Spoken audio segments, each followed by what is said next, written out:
Students elevator চ্যানেলে আমি তোমাদেরকে ওয়েলকাম জানাচ্ছি।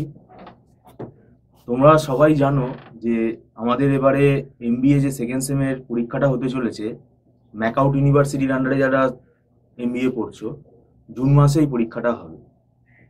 এবার আমরা তো এখানে দীর্ঘদিন ধরে পড়াচ্ছি, আমাদের গত বছর তার আগের বছরের অভিজ্ঞতা আছে, এবং রিসেন্ট আমাদের যে সোশ্যাল মিডিয়াতে যে সমস্ত স্টুডেন্টরা আমাদের সাথে যোগাযোগ করছে, সেটা দেখে আমরা জানতে পারছি তারা এখন টিচার খুঁজছে, বা তারা এখন সবে বই নিয়ে পড়তে বসেছে।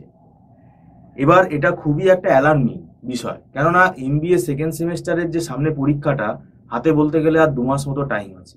তার মানে সিলেবাসের গভীরতা সম্বন্ধে এদের কোনো আইডিয়া নেই। তো এইবার এই মুহূর্তে এই ধরনের স্টুডেন্টদের যারা ম্যাকআউট ইউনিভার্সিটিতে ভর্তি হলে নিজেদেরকে খুব একটা প্রিভিলেজড মনে করে, তাদের কি অবস্থা হতে পারে এই নিয়ে আমরা আলোচনা করব। আমাদের স্টুডিওতে উপস্থিত আছেন মিস্টার সৌভিক দত্ত, আমাদের ম্যানেজমেন্ট হেড। তো পরিষ্কার আমি ভূমিকাতেই বললাম যে এই রকম স্টুডেন্টদের কি অবস্থা হতে পারে। কালকেই যেমন একটি ছেলে আমায় ফোন করলো, সে নাকি জব করে নাকি সে ম্যাকআউট থেকে নাকি করছে, কোন কলেজ ম্যাকআউটে বলতে পারবো না। তো আমি বললাম তুমি কোথায় ছিলে, তোমার পরীক্ষা তো ফেব্রুয়ারি 27 তারিখ হয়ে গেছে, আর এবারে তো ইভেন্ট সেমের সময় খুব কম। হ্যাঁ, মার্চ এপ্রিল মে, আমি ভোটও যদি হয়, ইলেকশন যদি 4 তারিখ কাউন্টিংও হয়, আমি ধরে নিই কিছুটা পেছলেও হয়তো জুনের মিডিলে শুরু হয়ে যাবে 15-16, তাহলেও এখন খুব বেশি দিন বাকি নেই, 64-65 দিনই বাকি আপনি ধরতে পারেন। আর এত বড় হিউজ সিলেবাস, অপারেশন রিসার্চ পেপারটা পুরো দিয়ে দিয়েছে, মানে লিনিয়ার প্রোগ্রামিং এর সব কটা, problem formulation, duality, assignment, graphical, simplex, game, তার সঙ্গে গেম, কিউইং, কিছু বাকি রাখেনি আর কি, ট্রান্সপোর্টেশন। তো এত বড় সিলেবাস বিএসসি ম্যাথসের, যেটা আমাদেরই প্রায় 1 বছর লাগে করাতে, সেটা আমাদের এখন 3 মাসে করতে হবে স্টুডেন্টদের। এখন 3 মাসও নেই, 64 দিন বাকি। আমি জানি না এরা কিভাবে চলে। এবং প্লাস তার সঙ্গে যে অপারেশন ম্যানেজমেন্ট বা প্রোডাকশন ম্যানেজমেন্ট যে পেপারটা, তার সঙ্গে কন্ট্রোল চার্টের অঙ্ক, প্ল্যান লোকেশন, প্ল্যান লেআউটের সামস, মেটেরিয়াল রিকোয়ারমেন্ট প্ল্যানিং এর সামস, ইনভেন্টারি ম্যানেজমেন্টের সামস, নেটওয়ার্কিং এর সামস, ওয়ার্ক মেজারমেন্টের সামস, তার সঙ্গে প্লাস আরো কত থিওরি। তো ম্যাথস প্লাস থিওরি মিলে অপারেশন ম্যানেজমেন্ট পেপারটাও যথেষ্ট চাপের। তো আমার মনে হয় এখনো যারা সতর্ক হয়নি, যারা এখনো ভালোভাবে ব্যাপারটাকে রিয়েলাইজ করে উঠতে পারিনি, আমি তাদেরকে একটা কথাই বলবো যে খুব সাবধান। এখন সময় কিন্তু সত্যিই খুব কম, প্রায় 2 মাসে এসে ঠেকেছে।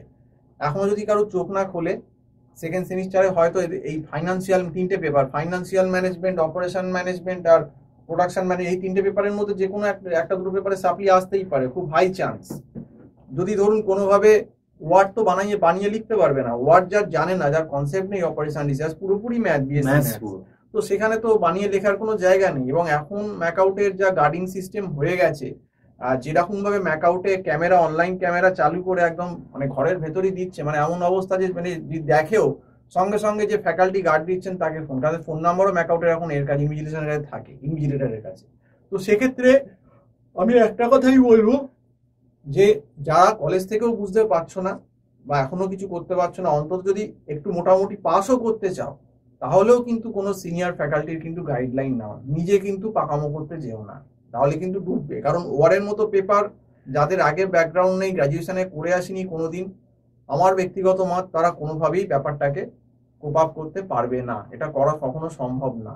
আর অপারেশন ম্যানেজমেন্টটাও টাফ, ইঞ্জিনিয়ারিং সামস আছে, এই পেপারটাও অনেক জায়গায়, অনেক কলেজ, বেশিরভাগ কলেজেই যেটা আমি শুনেছি, যেটা করে দেখবেন, এই ইঞ্জিনিয়ারিং ম্যাথস অনেকেই মানে স্কিপ করে চলে যায়, কলেজে করায় না, কিন্তু পরীক্ষার সময় যদি কোশ্চেন দিয়ে দেবে। কিন্তু এই কন্ট্রোল চার্টের অঙ্ক, এই 4টে chart, X chart, range chart, এটা তো ভ্যারিয়েবলের বললাম, অ্যাট্রিবিউটস এর ধরুন NP chart, P chart, C chart থেকে যদি সামস দিয়ে দেয়, সেগুলো কি করে করবো, বা বার্ট মেজারমেন্টের সামস, বা ইনভেন্টারি সামস, বা নেটওয়ার্কিং এর সামস, এগুলো যদি খুব ভালো করে প্র্যাকটিস না করা থাকে, তাহলে কিন্তু আমি যেটা বলবো মানে সমূহ বিপদ, খুব বিপদ। কারণ এবারে তো ফার্স্ট সেমটাই এত দেরি করে শেষ করলো, প্রায় 27 তারিখে বোধহয় ফেব্রুয়ারি, যে মানে ইভেন্ট সেমিস্টারের টাইমই দিল না এমবিএতে, বলতে গেলে 3 মাস 10-12 দিন এরকম সময়। তো 3 মাস 10-12 দিনে এই এত বড় সিলেবাস, যেখানে ধরুন সত্যি যদি পুরো সিলেবাসটাও ধরেন, দেখুন অপারেশন ম্যানেজমেন্ট, তারপর প্রোডাকশন ম্যানেজমেন্ট, তারপর আপনার ফাইন্যান্সিয়াল ম্যানেজমেন্ট, তারপর ইমআইএস আছে, আপনি নিজে আইটির লোক, ইমআইএস পেপারটাও আপনি দেখেছেন কিরকম টাফ,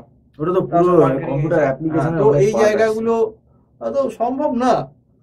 আর দেখবেন এখন ব্যাপারটা কি হবে, দেখুন এই এপ্রিল মাসটা যেই দেখুন অলরেডি প্রায় 9 তারিখ কেটে গেল, এপ্রিল মাসের যখনই আরো 10-12 দিন কেটে যাবে, মানে এপ্রিল মাসের লাস্টটা চলে আসবে 22-25 তারিখ, তখন কিন্তু হিটটা খাবে। আর তখন ধরুন কেউ আমাকে হয়তো এপ্রিলের লাস্টে ফোন করলো, আপনার কাছে ফোন আসবে, আপনার 20 তারিখের পর থেকেই দেখবেন ফোন আসবে। তখন আমি 20-22-25-এ নিয়েও বা তাকে কি করবো, কতটা ব্যাকআপ আমি দিতে পারবো? মিথ্যে বলে তো লোককে লাভ নেই, মানে তার মানে আমি আমার কাছে 40 দিন কাছে এলো, 40 দিন কাছে মানে তাকে যদি আমি চেষ্টাও করি 30%, 40%-এর বেশি কোনোভাবেই সম্ভব না, 30%-এর বেশি। কারণ যারা একদম মার্চের প্রথম থেকেই করছে তাদেরই হয়তো পুরো হবে না, হয়তো আমি তাদের 75% তাও 80% করাতে পারবো, এক্সট্রা ক্লাস দিয়ে তাও করাচ্ছি। আর এরা প্রায় 1.5 মাস লেট করে আসছে, 1.5 মাস 45-50 দিন, সেক্ষেত্রে তো সম্ভব নয়। সেক্ষেত্রে 75-80% সিলেবাস শেষ, সেখানে হয়তো 30% 40% সিলেবাস ম্যাক্সিমাম শেষ হবে, যদিও তাদেরকে নিজেরা গ্যারান্টি নিজে নিতে পারবো কিনা। তো এই হচ্ছে ব্যাপার। তো ব্যাপারটা বহুদিন আগে থেকে আমি প্রথমেই যখন ফার্স্ট সেম হলো তখন তার আগে থেকেই বলেছিলাম যে ফার্স্ট সেম হয়ে গেলেই তোমরা কিন্তু ইমিডিয়েট সময় নষ্ট করো না, জয়েন করো। যদি সাবজেক্টগুলো না জানো, শুধু কলেজের ভাষায় বসে দেখো না, সব কলেজ সমান না, সব কলেজে কিন্তু ওয়ার অপারেশন এগুলোর ফ্যাকাল্টি ভালো থাকে না। তো সেক্ষেত্রেই বলছি যে খুব মানে অ্যালার্মিং ব্যাপারটা এই ব্যাপারটা। সত্যি কথা বলতে কলকাতায় আমাদের একটা রেপুটেশন হয়েছে, যেটা আমরা মনে করছি। কারণ এই ম্যাকআউটের এই এমবিএ বা বিবিএ এই সব বা এমসিএ বিটেক এইগুলোর যে টিউশন পাওয়া যায়, এইটা সম্বন্ধে এখনো স্টুডেন্টদের মধ্যে কোনো ধারণা নেই। এবার আপনি যখনই বলবেন যে এমবিএ টিউশন পড়ানো হয়, তখনই আকাশ থেকে পড়বে, মানে আকাশ থেকে পড়ার তো কিছু নেই। লোকে তো বিকম অনার্সেরও টিউশন নেয়, এমকম যারা পড়ে তাদেরও টিউশন নেয়, কিন্তু এগুলো জেনারেল লাইন, ওগুলোর একটা মানে প্রাইভেট টিউশন সেটা অনেকে করায়। কিন্তু এমবিএ এর ম্যাকআউট ইউনিভার্সিটির সিলেবাস প্রাইভেট ভাবে পড়ানোর ফ্যাকাল্টি খুবই রেয়ার, খুবই রেয়ার। তো যাই হোক, এই অ্যালার্মিং করা, এখনো যারা অ্যালার্ট হওনি আবারও বলে দিচ্ছি যে বি অ্যালার্ট। পরীক্ষার কিন্তু আর হয়তো খুব মেরে কেটে যদি ধরি সবকিছু বাদ দিয়ে, আজকে এপ্রিল 9 তারিখ হয়ে গেল, হয়তো 60 দিন বাকি আছে, 60 ডেজ, 60 থেকে 62 দিন। তো যারা কিন্তু পড়ছো না, রেডি ফর সাপ্লি, যে কোনো মুহূর্তে কিন্তু কপাল খারাপ থাকলে সাপ্লি হয়ে যেতে পারে। তো সেই জন্য সাপ্লি তো হবেই, কেননা অপারেশন ম্যানেজমেন্ট কি বানিয়ে তো কিছু লিখতে পারবে না, ম্যাথামেটিক্স। তো সেই জন্য বলছি, এবং সেকেন্ড সেমের সাপ্লিটা খুব খারাপ, এই কারণেই খারাপ, যখন ক্যাম্পাসিং হবে সে তো আর সেকেন্ড সেমে সেই থাকে, আবার ফোর্থ সেমের সঙ্গে চলে যাবে, মানে তখন কিন্তু এই যখন এই দেখবেন থার্ড সেমে ক্যাম্পাসিং অনেক যেগুলো ভালো ভালো কোম্পানি, সে কিন্তু পুরো ক্লিয়ার চায় যে সব কোনোতে সাপ্লি নেই, ক্লিয়ার, তো তখন সে কিন্তু মানে সাবমিট করতে পারবে না এমবিএ, বললো আমার কিন্তু সাপ্লি আছে, তখন সে এমবিএ স্কেলে হয়তো নয় তাকে রিক্রুটমেন্ট করবেই না, আর যদিও বা কোনো কোম্পানি রিক্রুটমেন্ট করে তাকে এমবিএ স্কেলে স্যালারি দেবে না, কারণ এমবিএ তো তার ফুল নয় যতক্ষণ না তুমি পুরো ক্লিয়ার করতে পারো। এবার এরা বলবে যে না আমরা টিচার নেবো কেন, আমরা কলেজকে এত টাকা দিচ্ছি, টিচারের দরকার নেই। তো ভালো কথা, আমরা কাউকে জোর করছি না, কিন্তু আপনি কাউকে একটা টপিক জিজ্ঞেস করুন, সে আকাশ থেকে পড়বে, মানে সে নিজেও বই পড়ে না, টিচার নেবে না, ভালো কথা, কিন্তু সে নিজেও বই পড়ে না। অথচ এই ম্যাকআউটের কিছু মুষ্টিমেয় স্টুডেন্ট আছে, এদের মানে আশা কিন্তু আকাশ ছোঁয়া, মানে আমরা চাকরি করব, এমএনসি তে চাকরি করবো, মানে এই আকাশ ছোঁয়া এদের কিন্তু আশা। মানে এটা আমরা পড়ানোর অভিজ্ঞতা 10-15 বছর পড়িয়ে ফেলেছি বলে আমরা মানে এটাকে বুঝতে পারছি যে কোথায় গিয়ে দাঁড়িয়ে আছি আমরা। এবং এরকমও ছেলে আছে, খুবই ক্রিম ছেলে, যোগ্য স্টুডেন্টও ম্যাকআউটে অনেক আছে, ডিপেন্ড করে। কিন্তু এখন যে ব্যাপারটা বেশি ক্যাজুয়াল স্টুডেন্টের সংখ্যাটাই, যারা খুব ব্যাপারটাকে হালকা ভাবে না, এরকম স্টুডেন্টের সংখ্যাটাই ম্যাকআউটে বেশি। তো যাই হোক, আবারও অ্যালার্ট করে দিলাম এমবিএ সেকেন্ড সেমের ব্যাপারে 2024 বি অ্যালার্ট।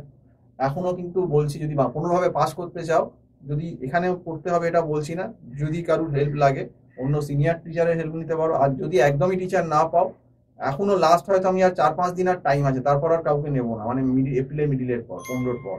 তোমরা আমার যে নাম্বারটা কল করছে 9748161018, এই নাম্বারে কল করে আমার সঙ্গে কথা বলতে পারো। তো আজকে এই অবধি থাকলো, সম্পূর্ণ ভিডিওটা দেখার জন্য অসংখ্য ধন্যবাদ, নমস্কার।